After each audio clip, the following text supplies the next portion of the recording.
Okay, so let's pop over. Make sure you've got a lovely drink with you. Make sure you've got something to write on and write with. And let's get going, everyone.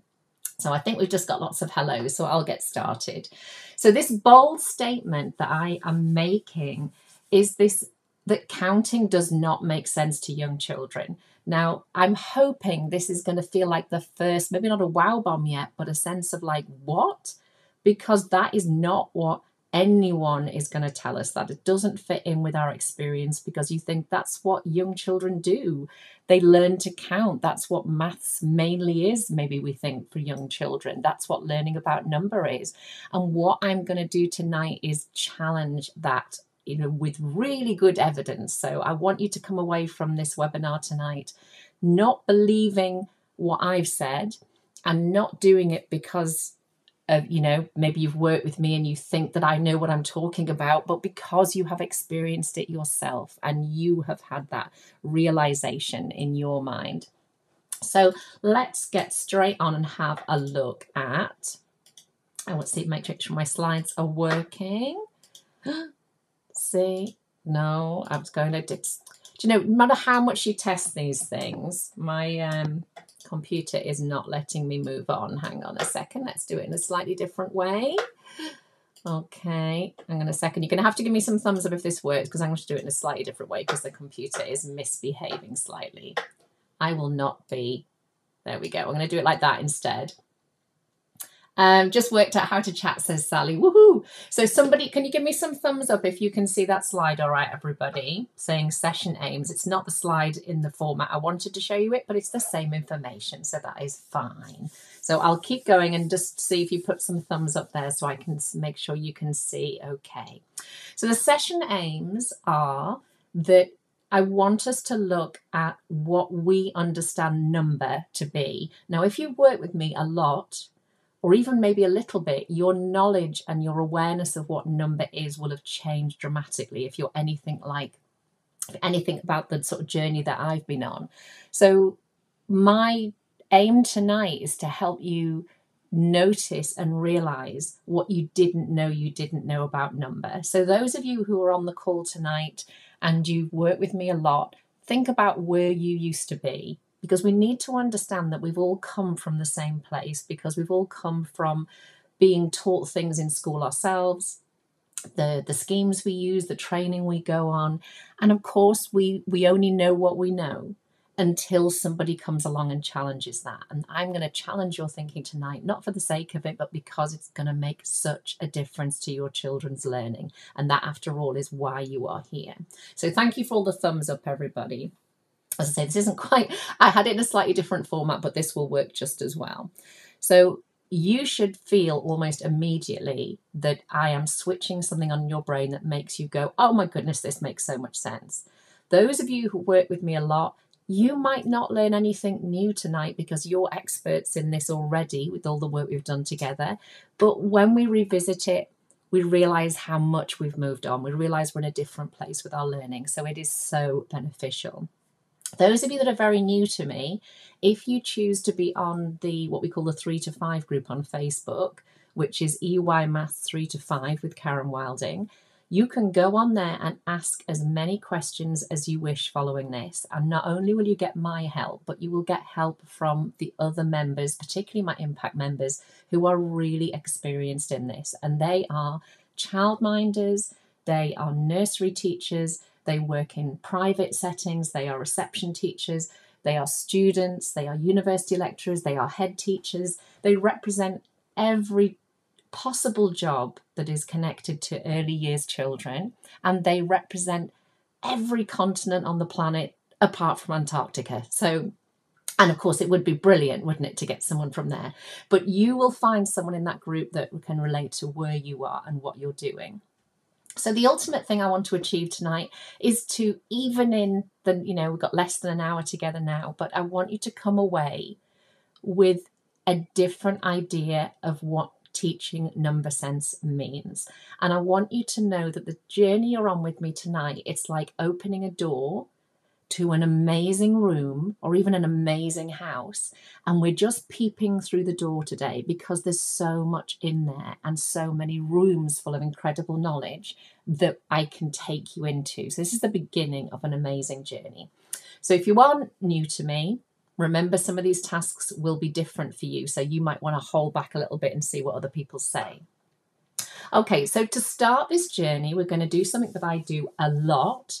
And I want you to steal this idea and do it with parents and families and team members because it works so well. So you are going to hold this in your hands.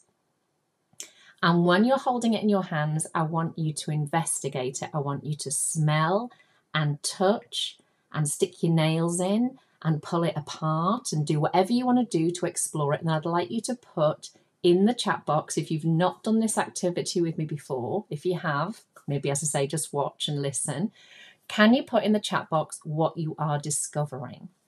So say I'll pause. There's a little bit of a delay between me talking and the chat box. So as soon as you've got some words to describe what you're discovering, pop them in the chat box there. Oh, Sarah says the thumbs down was an accident. I'm very reassured. Thank you, Sarah. I'm just going to come back on the screen because it's quite nice to make sure I'm interacting a little bit there. So you're holding it in your hands.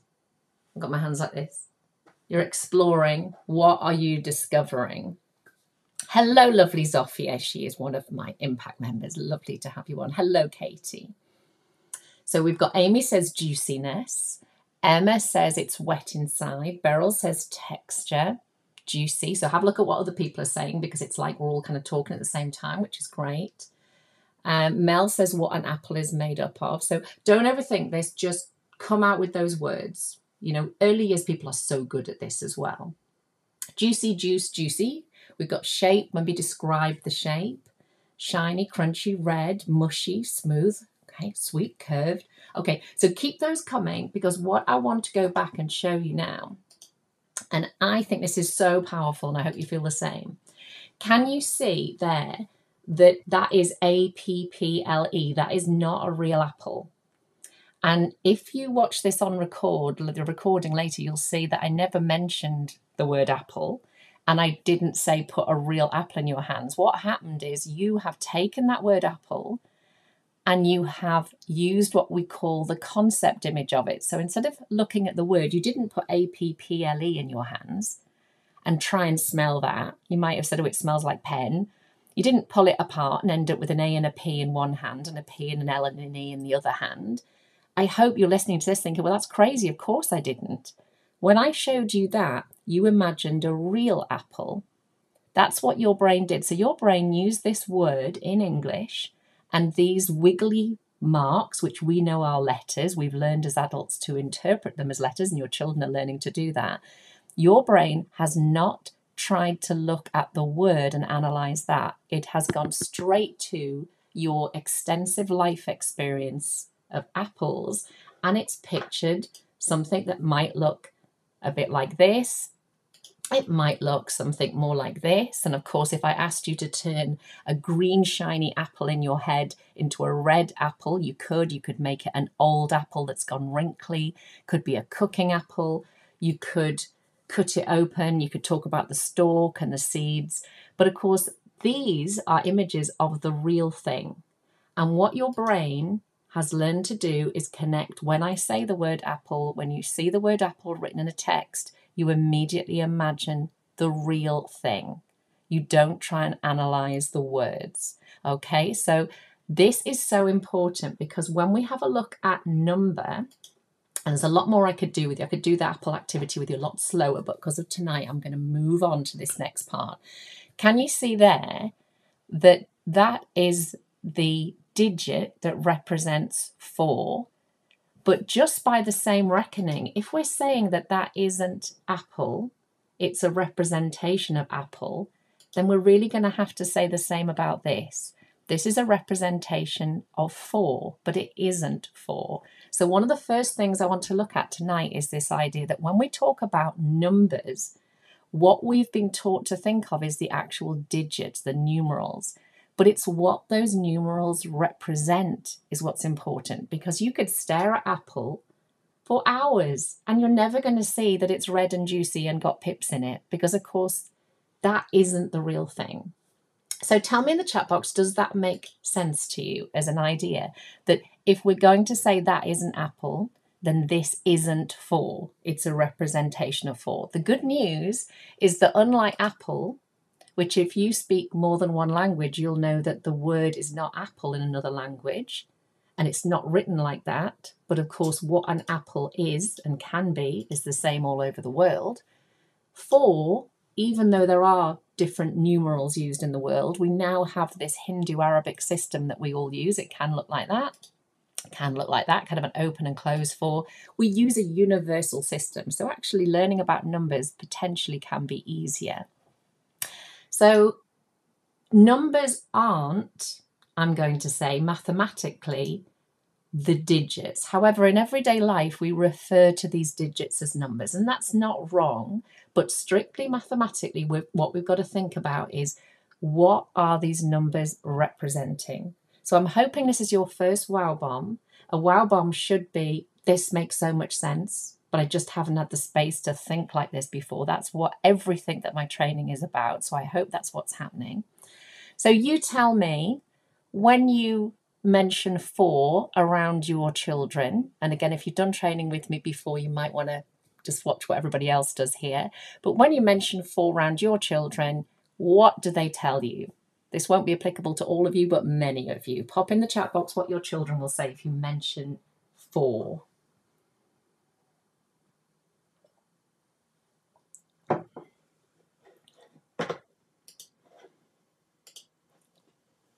Let's have a look, see what comes up. So, and you might want to do it, what day is it? Monday, do it tomorrow.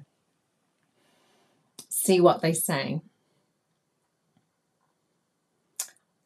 So Danielle says their age. Tell me exactly what they say. You say 4 and they say, and I tried to look for an appropriate picture of a child doing this kind of thing.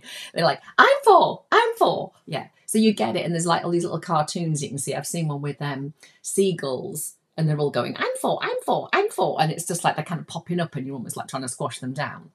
So the most important thing, and something I do in a lot more depth on my training, is this idea that 4, is one of the things that numbers can be, is they can be a label for you.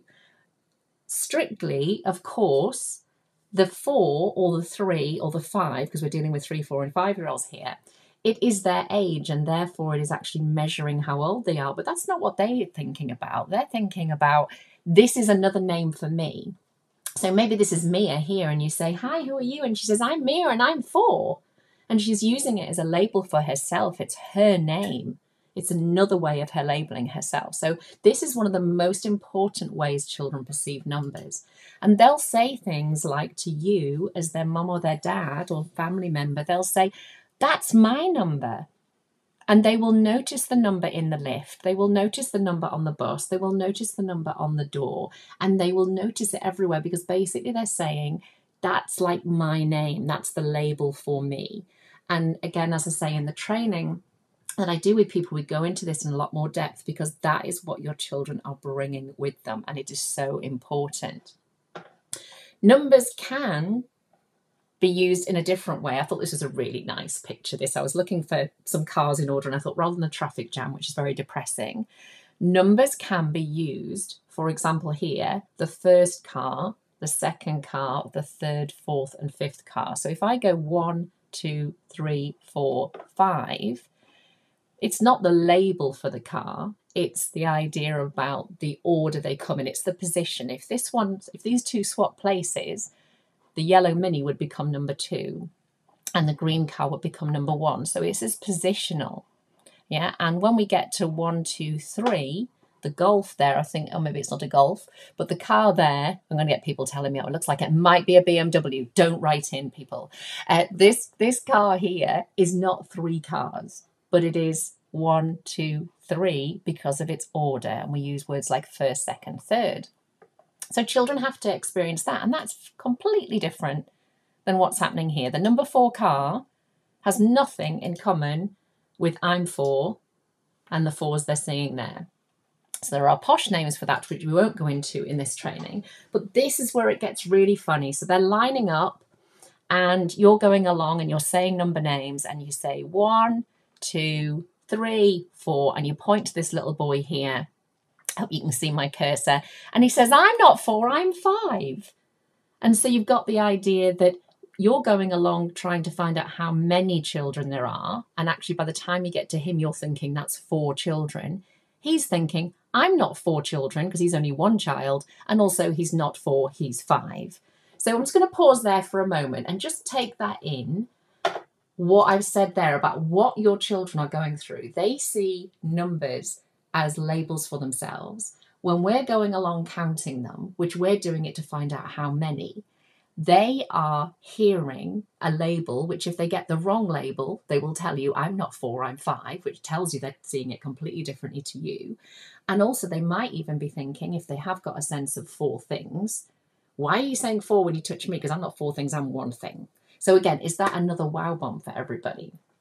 So tell me it's that. Let's have a look at what people are saying in the chat box.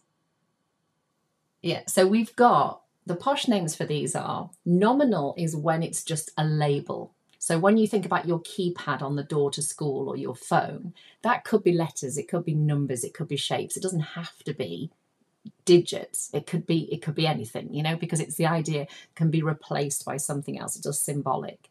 Then we've got the idea of positional order and the first, second, and third. And when I talked about the, number 1 car, number 2 car, number 3 car, number 3 was not 3 cars. It was just 1 car in the 3rd position. And then we've got the idea of what we call cardinality, which is actually the idea about the children 1, 2, 3. I've got up to 3 children. So the size of the group is labeled 3 because there are 3 in it. And that's, again, a completely different idea of using number.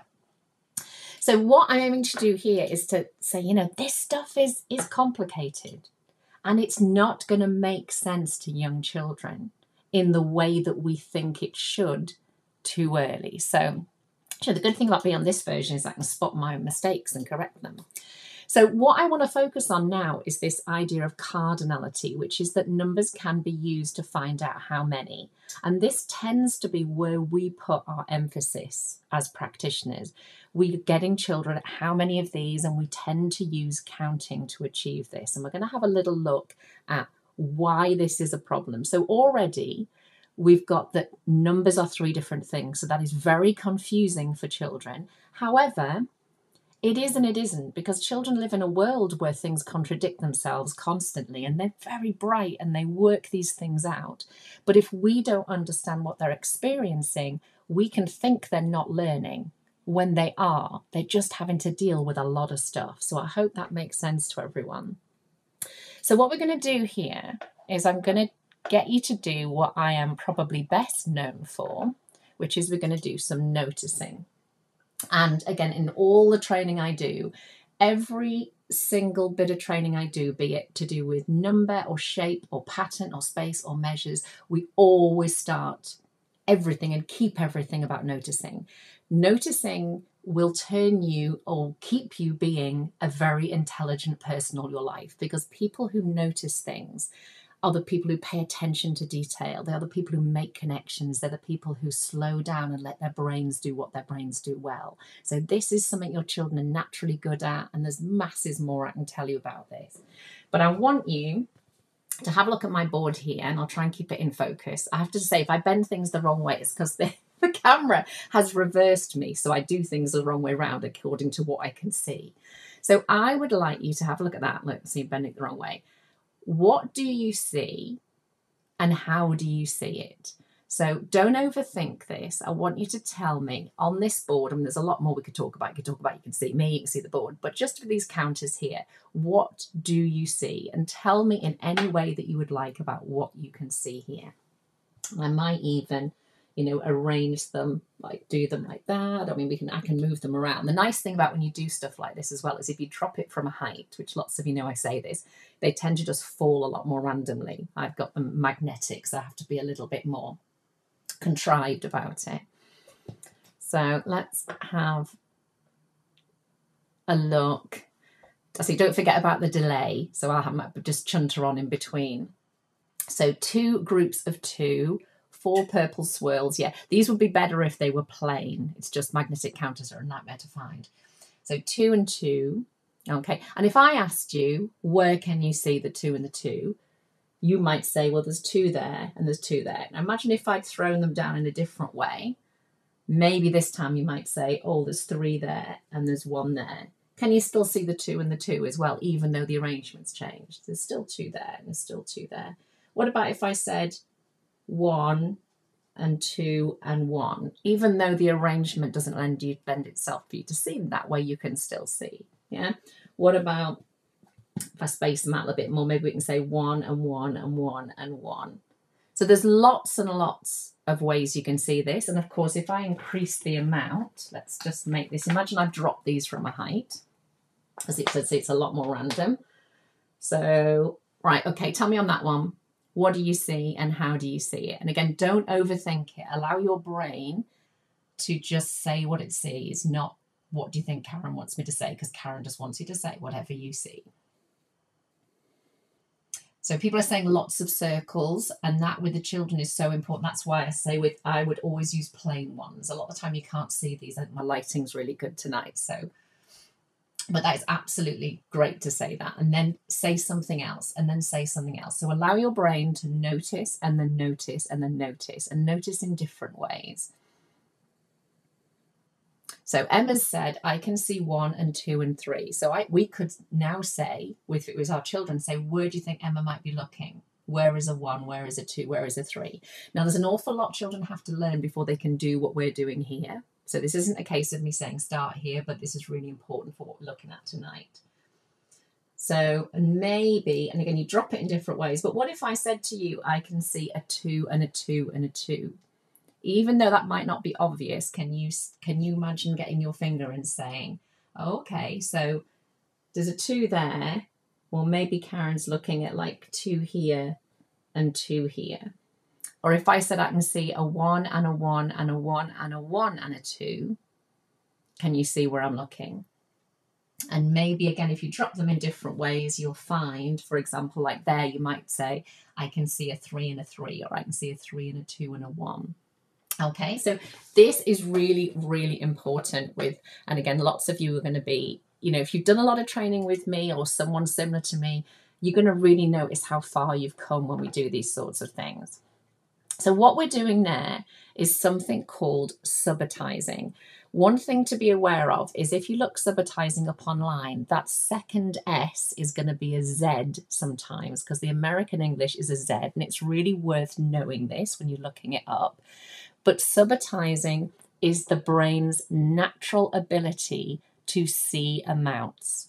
And the first thing we really have to focus on is being able to label an amount with a number name. So I'm going to come just back off the share and show you our counters again. So you and I have learned, if I go keep it more simple, let's go back to 4 counters. So you and I have learned to call that amount 2. And we've learned to call that amount 2, or call it 1 and 1. And we've learned to call that amount 3 and that amount 2.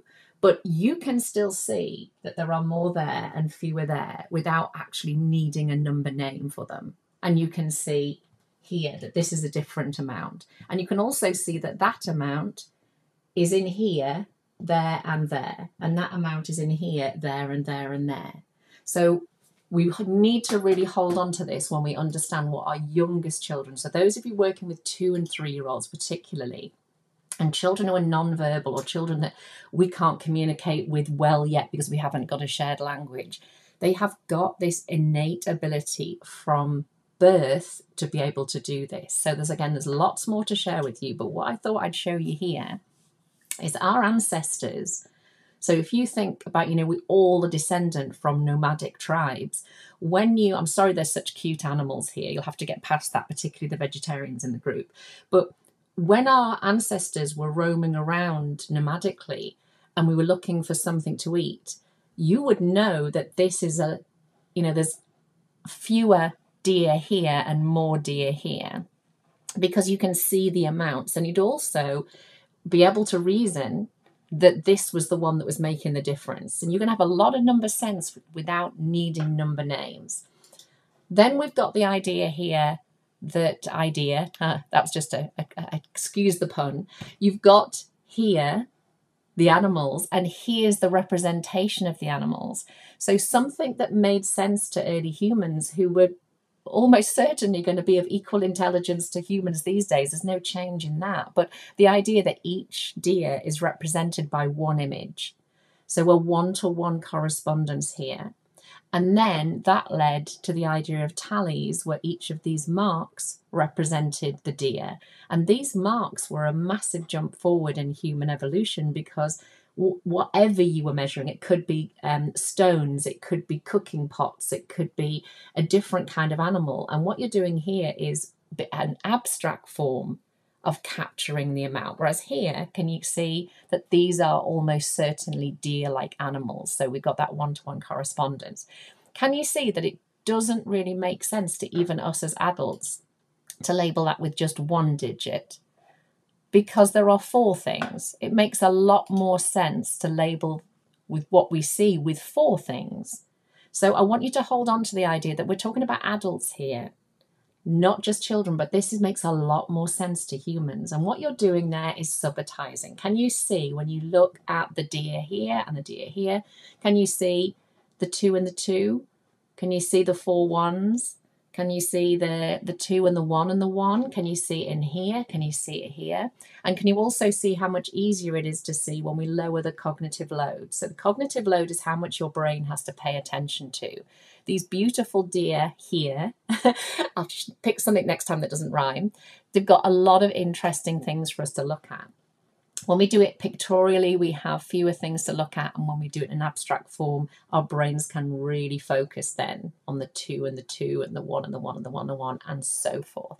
So I hope these, again, are big wow bombs for you, because the very first time you started to subitize was almost certainly with your main carer's face, and their face looking at you with eyes and probably mouth, that sense of 3, the 2 eyes and the mouth, that is something that humans are pre-programmed to look for, because it's the thing that's going to keep you alive.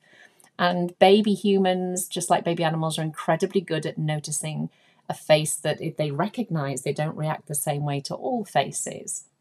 So you can see here, and this stuff is really powerful. Now, what's important to recognize is that, so you can look this up as well as say, look up subitizing with a Z as well. It comes from subito in Italian, which is originally Latin, meaning to arrive suddenly. So it's this brain's ability to do this. And there's lots more to tell you, but not tonight.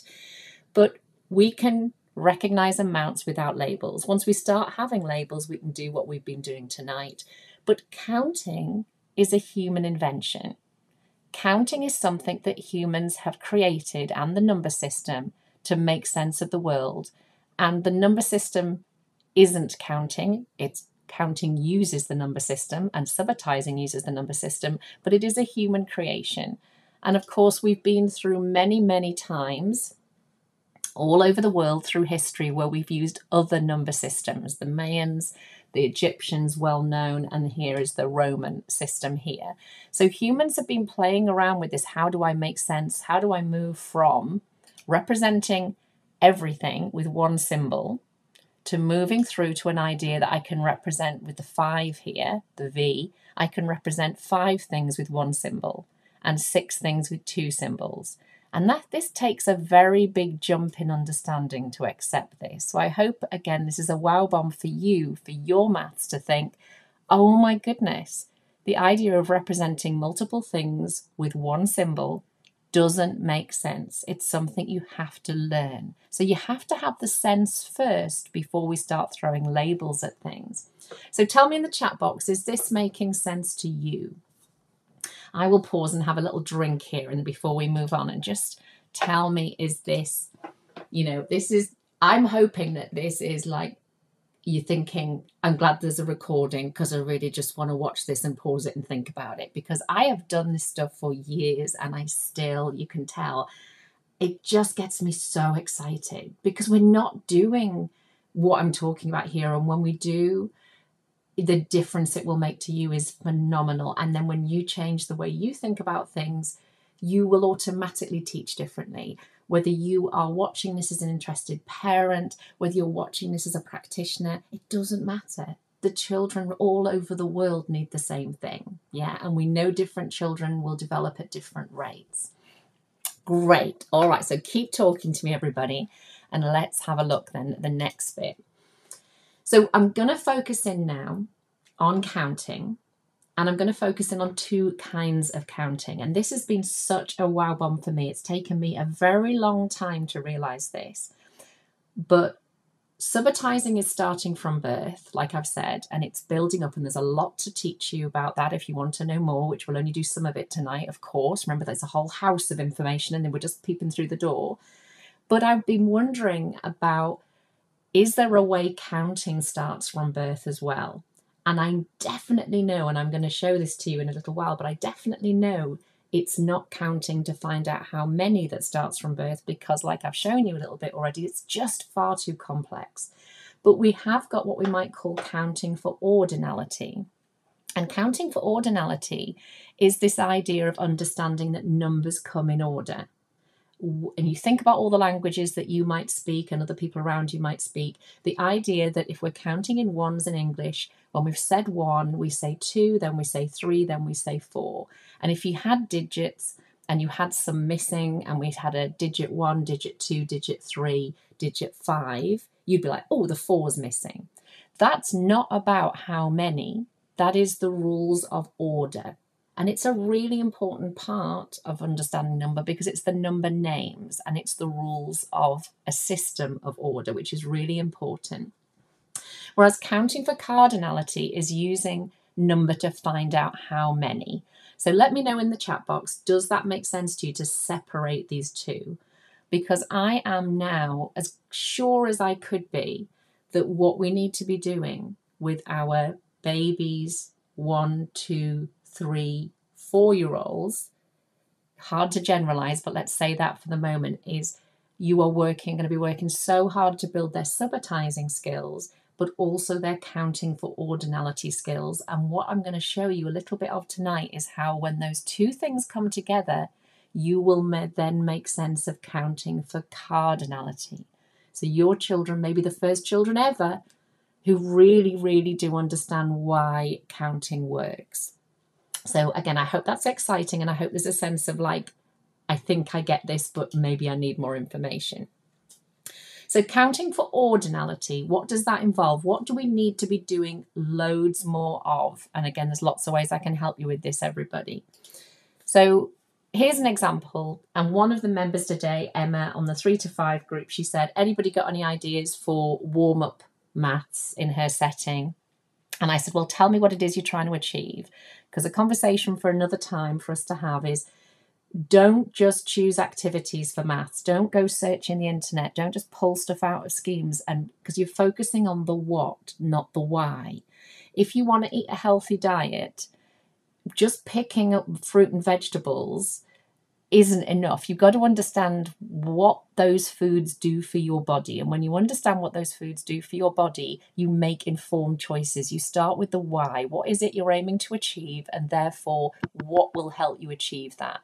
So with Emma, I said to her, what is it you want to, what's the skill you want these children to learn and practice? And she said, counting forwards and backwards. So then I'd said, well, counting for ordinality or counting for cardinality? And she said ordinality. So this was then my answer, was the best way to teach children numbered names, as in the digit names, and recognizing those digits and saying them in order, is through songs and action rhymes and stories that have lovely counting sequences in them. But I want you to think of those counting sequences as meaning much more to the children as an order rather than how many. And you may need a bit of time to think about this, but you also say these numbers in order when you're walking. So a lot of parents, when they're climbing the stairs with their children, will say number names. We kind of think about it as an adult, maybe about how many stairs we've climbed, but the child thinks about each stair having a name.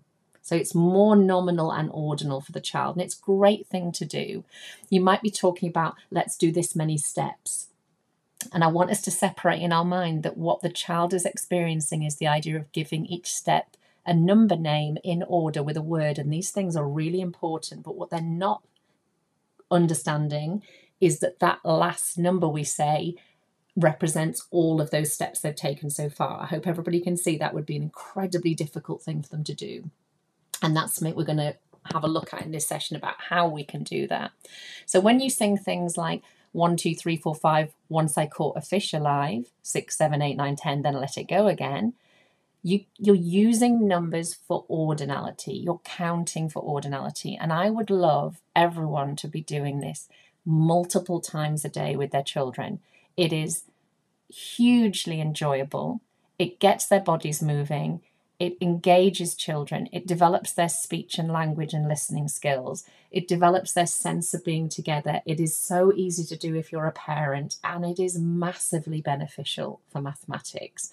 So again, there's ways that I can help you make this happen even more easily. And I put a post on the group today to ask you to share your favorite rhymes and songs book. I'm just going to show you.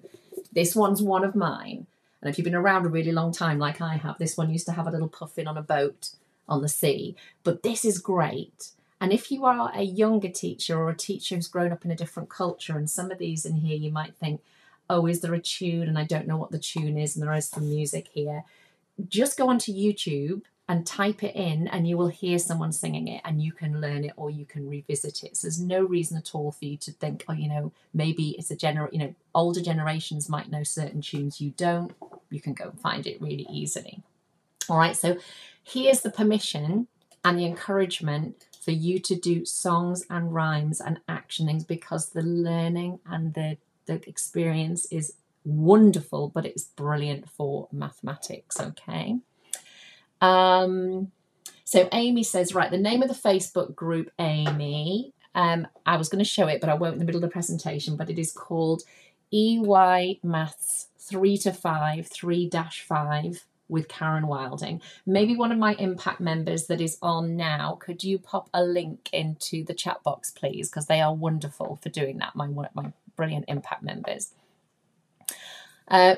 Great. So Tim saying my children love number songs, and Sue saying, washing hands. So the thing I want you to take away here, everyone, is if I go back a little bit, can you see that what we're doing here is doing number names in order, but it isn't counting to say the total number, but it's just as valuable. But I want us to separate in our mind what we know it is, because I think a lot of us think, certainly I did, that we're doing it to find out how many. And that is a very different skill and a very difficult skill, which is what we're going to come to next. So we've had a look at ordinality, little wiggly fish there. So now I want to look at counting for cardinality. Counting for cardinality is finding out how many. So the how manyness of a number is the quantity that the number represents. So if I go back to the digit, which we know is the representation, this 4 could be I'm 4. That's nominal. That's a label for me. This 4 could be car number 4 that comes before car number 5 and after car number 3, and it's positional. But this 4 could be 4 things. And that is what cardinality is. It's just a posh name for saying 4 things. So that's what we've got to look at here.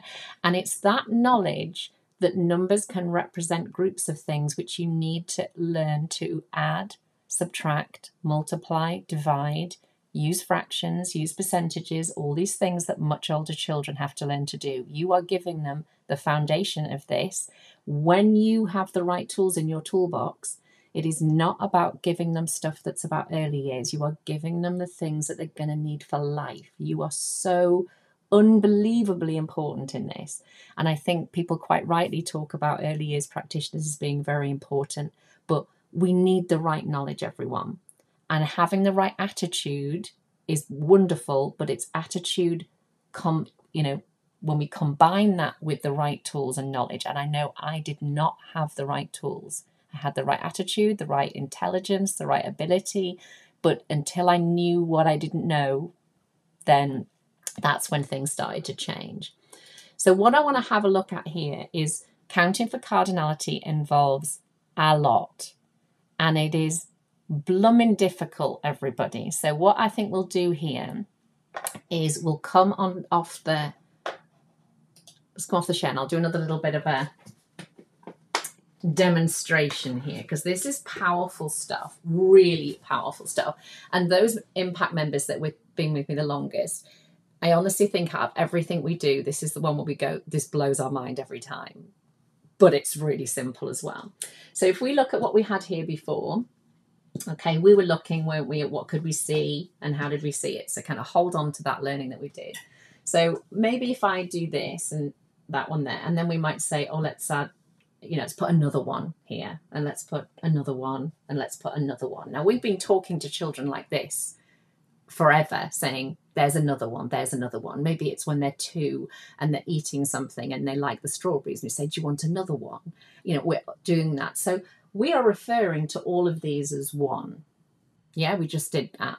And before, we were saying, for example, oh, I can see a 2 here, and I can see a 2 here, I can see a 2 and a 1 and a 1. And of course, depending on what you know, and depending on how they're arranged, you might be talking about this amount over here and this amount here. So there's a 3 there and a 1 there. There's a 2 and a 1 and a 1. If I increase it again, obviously if there's more things we could look at. So here, I've got a 3 and a 1 and a 1 and a 1, a 3 and a 2 and a 1, a 3 and a 3, a 2 and a 2 and a 2. And this is the fundamental thing of daily practice with subitizing, which again, I'm not going to go into in this training, but I think I might be called the subitizing queen for good reason. Go on about it a lot, don't I? So what I want to look at here is if I don't have, well, you can't not have subitizing in your toolbox because you're born with it. But if you ignore a tool in your toolbox because you didn't know you had it and the adults around you never talk about it, it's gonna kind of get dusty and rusty and just sit in your toolbox unused. And what's been happening forever is we have been, because we didn't know, because it was done to us, we've only been sharpening their counting tool. So with most children, they have got a subitizing tool, but then as soon as we start actively teaching them, usually around about 4 and 5, that subitizing tool gets forgotten about. So they only end up with one tool called counting. And this is what it looks like. 1, 2, 3, 4. So that one was 1, that one was 2, that one was 3, and that one was 4. So the first thing you notice there is, even though we might say, well, here's another 1, I just called that 1, and then when I count them, 1, 2, 3, 4, 5, I'm now calling that one 5. If I count them the other way, 1, 2, 3, 4, 5, the 1 stayed as a 1, but that one over there became a 5. And this is before we get to the really tricky bit. So if you think this bit's hard, before you told me that you could see a 2 and a 2 in this amount, so it doesn't matter how they're arranged. But if I count 1, 2, 3, 4, put in the chat box how many 2s.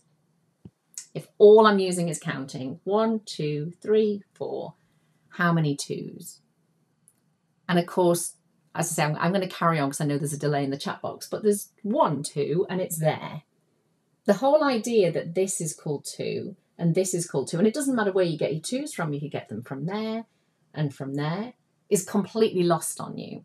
Also, there's a few other things here that are really important. You've had to learn your number names in order. If you miss one out, 1, 2, 4, 5, you will get to the wrong end number. So we've got that part of counting. If you count things more than once, 1, 2, 3, 4, 5, 6, 7, 8, which some children do, there's that part of it. I'm not going to go into too many counting principles and things tonight. 1, 2, 3, 4, 5, 6, 7, 8, 9, 10. Your counting has to match the speed at which you're touching things as well. But the one I want to focus on tonight is this. And get ready to type, because this is a question coming up.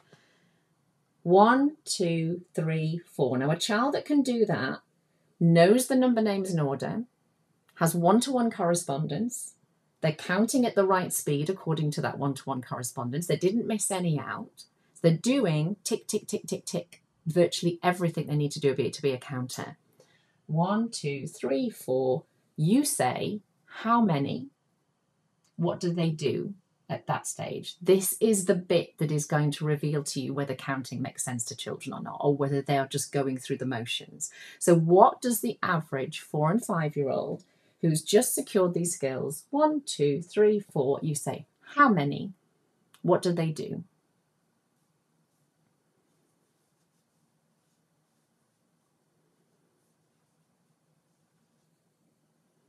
And it's more what they do than what they say. And I've seen this all my life. I've got 30 odd years in education. So it's coming through. They count them again. So they go 1, 2, 3, 4. And you say, very good counting. But how many are there? 1, 2, 3, 4. Why are they counting them again? Why are they not saying 4? Because you want them to just say 4. Why would that not make sense to them? Why are they not saying 4? Because this happens all the time. And even children are not doing it anymore. They used to do this. And we've got to realize why they do it. So they say, and again, keep it coming through in the chat box, they don't say 4 because this one is 4. And you've asked about all of them. This one is 1, this one is 2, this one is 3, and this one is 4. So then we start to say to them, there are 4, aren't there? And you get this kind of look on their faces. Maybe we haven't even noticed this because we think, oh, it's just because they can't count yet. They're like, why is she just talking about this one? And then we might say, okay, let's count them in a different way. 1, 2, 3, 4. Oh my goodness, just like I said before, the 1 has become a 4. The 2 has become a 3. The 3 has become a 2. And the 4 has become a 1. And that's me having to concentrate to say all of that. You think, oh my goodness, like this totally doesn't make sense. The idea that we're labelling the whole amount. And of course, you and I know we could go 1, 2, 3, 4, because one of the counting principles is order irrelevance. It doesn't matter what order you count things in. But what happens, and I'm afraid it's taken me far too long to realise this, is our poor little kids who are desperately listening and whose main, you might not believe this with their behaviour sometimes, but their main mission in life is to please us. Their main mission in life is to be told that they're good and they're clever, because that's what we all felt like most of the time when we were kids. So when we say there's 4, and we'll repeat the last number in the count consistently, so we might be counting our fingers, 1, 2, 3, 4, 5. How many? And they want to count them all again. And you go, there's 5, there's 5. They learn that you say the last number in the count. It doesn't mean they understand that that last number represents all of it, because that doesn't make sense. When you said that's 1 and that's 2 and that's 3 and that's 4, then that one is 2. It's not 4. And that one is 3. It's not 4. And also when you were counting along the line in the classroom and you got to them and said 4 and they said, I'm not 4, I'm 5, or they might have even said their name, you can see they're telling us this doesn't make sense. So I'm going to show you how we can make it make sense in this session, even though it's very short. Anybody having any wow bombs? Anybody going to allow themselves, who hasn't done much work with me yet, to go, pretty much everything I've ever been taught myself, pretty much everything I've ever been taught to do as a parent or a practitioner, I'm now just having that kind of leaking out through my ears going, I can't deny this is making sense. But it's going to leave us with, so what do we do? And that's what I'm going to do next on this session tonight. So we've got, like, Tracy, you're not alone with the head thing there. Yeah. So let's have a look. Right. Your subitizing tool is in your toolbox from birth. When we, in our case, dust it off and start using it, because you have been using it, but not as much as you should have been. And that's a conversation for another time. But when we actively use it with our children, and we know 2, 3 years old, particularly onwards, and my practitioners that work with nursery notice their children's number sense will go beyond the reception children's number sense. And when the children from nursery then move into reception, having had it in nursery as well, we've seen number sense in reception better than the year 6 children. And I'm not joking, because they understand number. So I'm going to show you what that looks like. Okay, we're going to subitize this time. So subitizing will enable you to label that as 1. Let's have another one. So I've called that one 1 and that one 1. Subitizing means you look at the whole amount. That whole amount's called 2. And it's made up of 1 and 1. Let's add another 1. So I've definitely called them all 1. that amount altogether is called 3. And of course, our children have to learn what it's called, but they do know that that amount and that amount are not the same amount, because that's something our ancestors have known for millennia, and that's the brains that were passed down to us, as it were. So this whole amount's called 3, and inside the 3 is a 1 and a 1 and a 1 and a 2 and a 1, and it can use that 2 and a 1 or that 2 and a 1, it doesn't matter. And this one here, add another 1, got a 1 and a 1 and a 1 and a 1, it's called 4. It's a little bit difficult to see like that, so we use things like 5 frames to help us see it. We use some well-known patterns, but please don't go down the road of thinking that subitizing is to do with dice patterns. It's not. It's the idea that when you put something in a pattern, you can much more easily see it. Again, conversation for another time. So you could even start reasoning, for example, that that's 4 because you know there's a 2 and a 2 in 4, because we do what we call move it to prove it. Imagine that, use that pattern because it's easy for you to see. You see the 2 and the 2 in the 4? Move it to prove it. Can you see the 3 and the 1 in the 4? Move it to prove it. This is all the sorts of things we do. So all I've done there, if I go back, is 1, 2, 3, 4. Now, I think that sounds like counting to me, but I think the difference is that I understood that every time I added another one, I was labeling the whole amount. And I also think that I now understand when someone says to me, but how many 2s are in that 4? You'd go, well, 2, look, there and there. And if I said, if it was, let's make it a larger number again. How many 2s in 6? If you're only counting, you're going to think there's 1 2 in 6, because when you go 1 2 3 4 5 6, you say 2 once. Or if you see it on a number line, there's only one number 2. Whereas a subitizer would tell you, well, there's 3 2s in 6. And when they see it, for example, in a 10 frame, which is what I do a lot of training on, as many of you know, that's one of the patterns we use. And you can really see where the 2s are in that 6. And of course, you can see the 3s and so forth as well. Can you see there? 1 group of 6, 6 groups of 1, 2 groups of 3, and 3 groups of 2. Your early years children will be able to tell you all of that. Now, that is the factors of 6. So when you are in Key Stage 2 and you're talking about factors with your children, which is to do with how a number can be divided equally with no remainders, which is to do with fractions and to do with division, it's the same knowledge.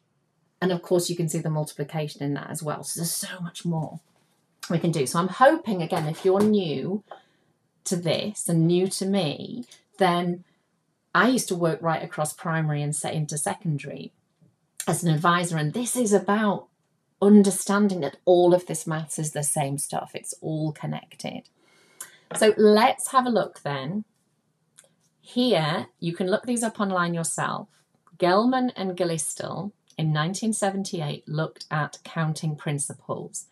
And there are 5 main principles. And what I'm going to suggest, and I hope what I've done is proven to you, rather than tell you or try and convince you, if you do the activities that I've done there with your colleagues or do it to yourself so you can feel this, you will see that all 5 of those principles can be achieved when you have great subitizing underpinning it. So subitizing is going to make counting make sense. And this, I could not be more excited to be able to share this with you.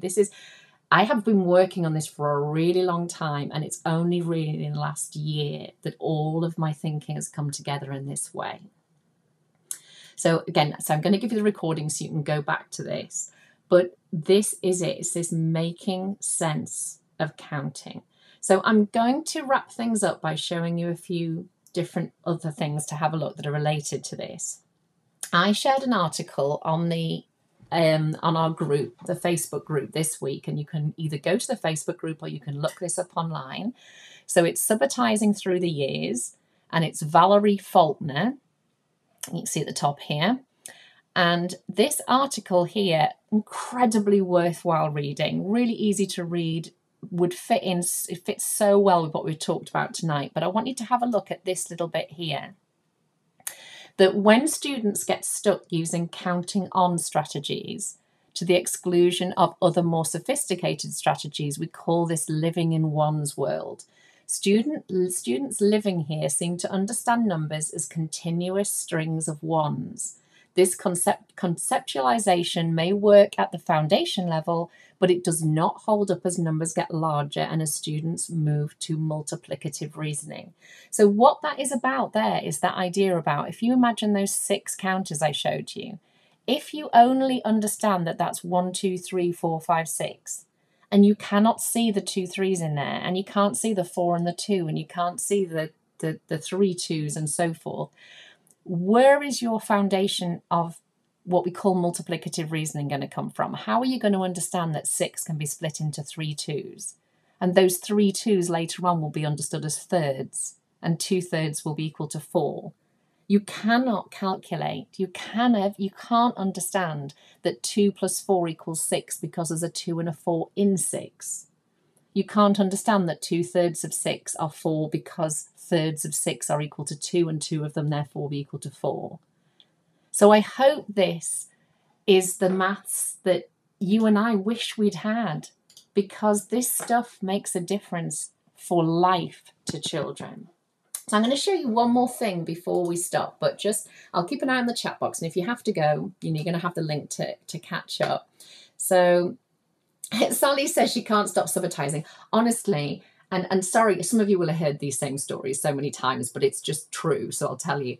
But my husband and I would be watching something like MasterChef, and he's like all of us, like I was as well, where, you know, if we had some things on a tray, a small amount, I would have been like pointing at them and counting and forgetting where I'd got up to and all sorts, because of course I do understand that the last number stands for the set.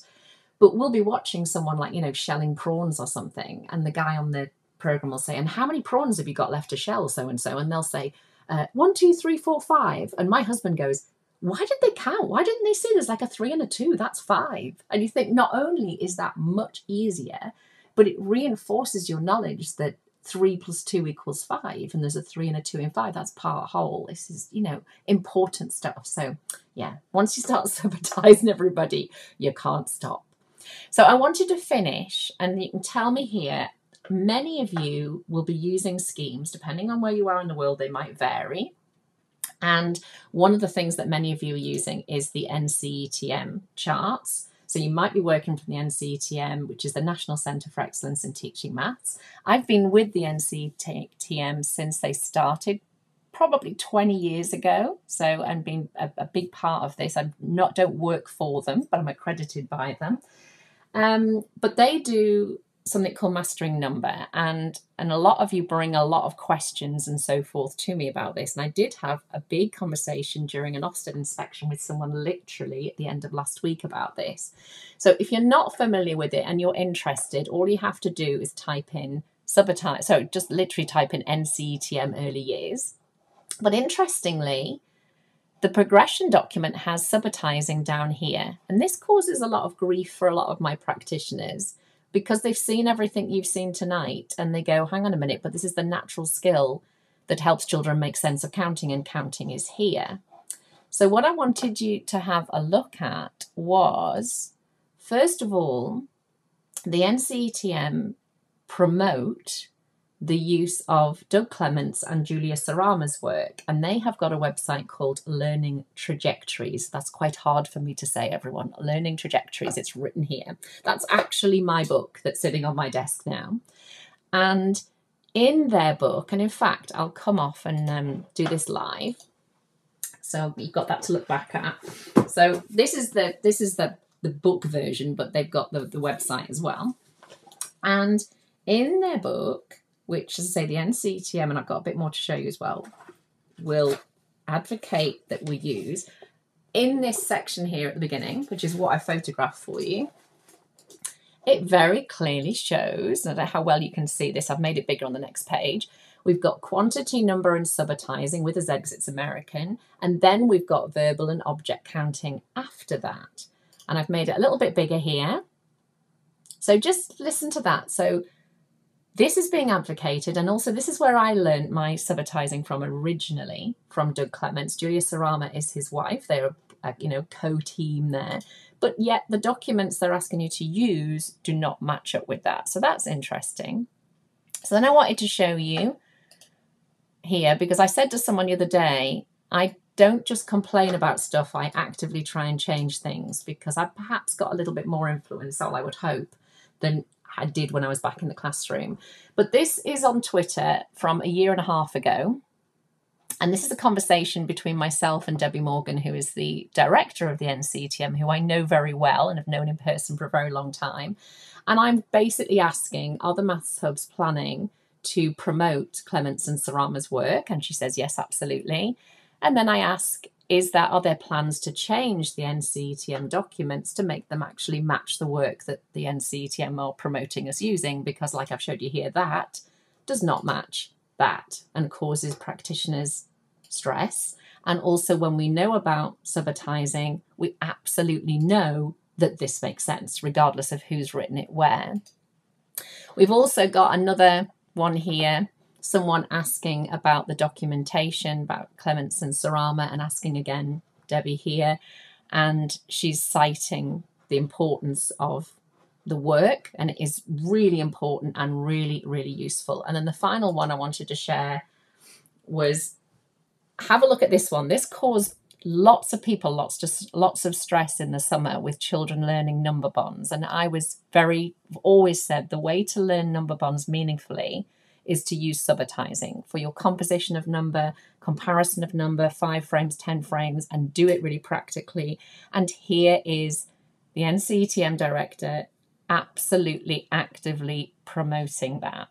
So I thought this was really good, hard evidence to back up. There are maybe some misalignment, shall we say, in some of the things that are being shared. And if we know where to go to look, we can perhaps have some easier conversations in school. Because I know many of you are really having to fight your corner, and you shouldn't have to.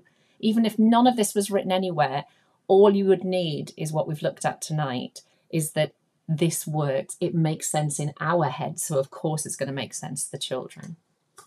So I'm going to leave you here with the model of cardinality in number is how many. Now the problem with how many at the moment, and this is where every practitioner who works with me starts, is when you say to your children how many, they reach inside their toolbox and they grab their counting tool. So it's a counting spanner here, or a counting wrench. They have got a subitizing tool as well. So what I changed this word to, this phrase to, this question to, is what do you see? And this is what I'm most well known for.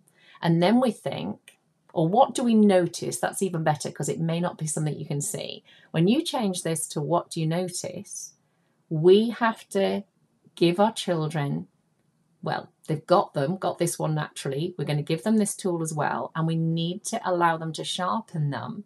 And then the final question for tonight is, but when do we count and when do we subitize? And this is something my members and I have we still spend a huge amount of time talking about. But for tonight, I'm going to give you some answers here and say, when you can see something, for example, might be sheep in the field standing still because they're having a little, a munch. It might be clouds in the sky. It might be prawns that need peeling on the plate.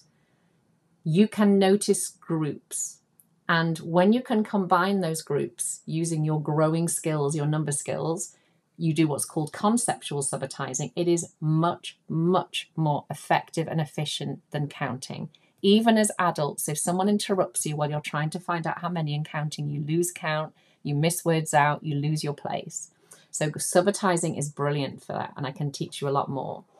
Whereas, if something like, imagine if it was cars passing the window, or you're turning pages, or it sounds, someone's bashing a drum, you could subitize that, but it's really hard. You're much better off using counting because you're using almost the ordinal nature of counting. And the difference is that when you get to the last number, because you've got subitizing in your toolbox, you know the last number represents the whole group. Because in cardinality, that is what numbers are doing. The last number represents all the other numbers that have gone before. So I've got one more thing to show you, but I'm going to come off the share now and have a look in the toolbox. How has that been for you? That is just over an hour from me.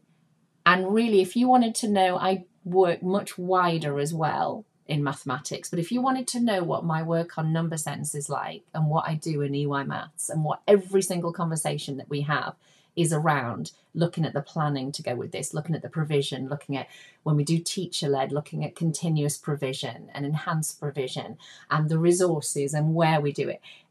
That's just all connected to everything I've shown you tonight. What I've shown you tonight is the core of everything that I do on number sense. So if this is making sense to you and you are peeping through this door and you are thinking, I want to go in this house, I don't want to stay out here anymore, then you are in the right place. Okay, so this is super, super exciting. And it's why I had a message from one of my impact members today, who's a child manager, and she said, I never, ever want to leave this group, which as far as I'm concerned is absolutely fantastic. I'm going to hold her to that.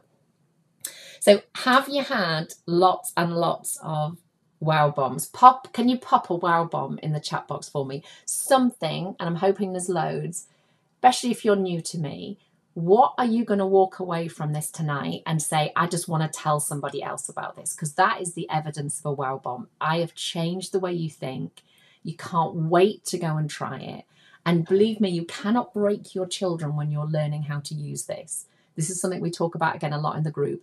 When you know your stuff, you are going to have to learn to do it, which means you're going to trip up a bit, but you're not going to do your children any harm. We're doing them harm at the moment without meaning to, because we don't have the right tools in our toolbox. And once you have them, literally your brain will be blown within the first conversation you have with the children, not even a day. Brilliant. Love the apple. Fantastic. So what I'm going to leave you with, and I got to be really quick on this because I am going to be strict, is many of you know about this already, but over on my website, in fact, I'll show you if I can get this to work. You're gonna have to tell me in the chat box if you're seeing. I think you are seeing what I'm seeing. This is my actual website.